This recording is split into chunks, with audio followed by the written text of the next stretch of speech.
Understanding Investments a Few Minutes at a Time by Daniel Dower from Chapter 10, Information Signals, Issue Number 45.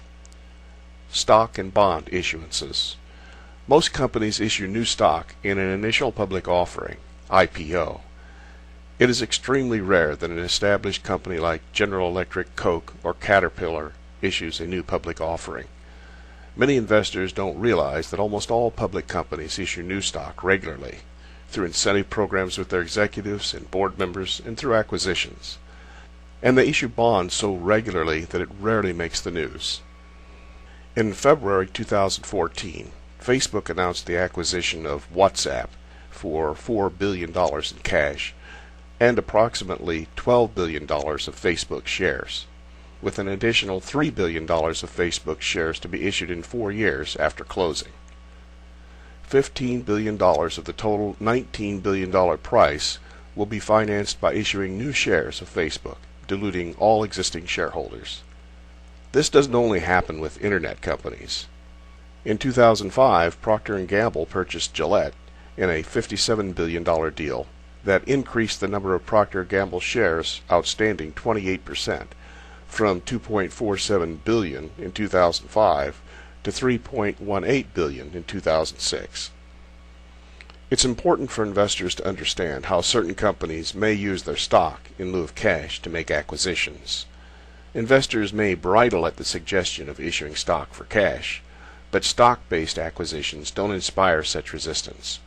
Sometimes they are accretive to the per-share earnings. They cause per-share earnings to immediately increase. But more often the value purchased is based upon synergies or growth projections only to be realized in future years. Other companies like Apple regularly increase shares outstanding purely to benefit their management, from 512 million in 1997 to 939 million in 2012, 4% annually.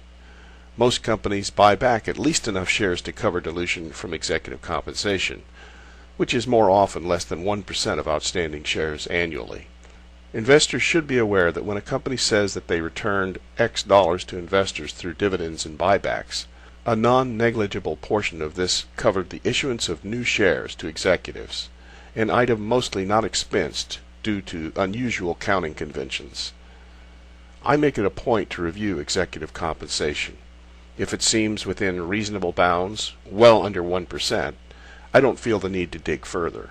But to not look at all is a failure to do due diligence that will likely come back to haunt a lax investor. Often, companies issue bonds to pay off previously issued bonds. At other times, opportunistic companies may issue debt and use the capital to buy back stock. Every circumstance is different. The important thing is to do your homework and review any major changes to the number of shares outstanding or total debt of any company before making an investment.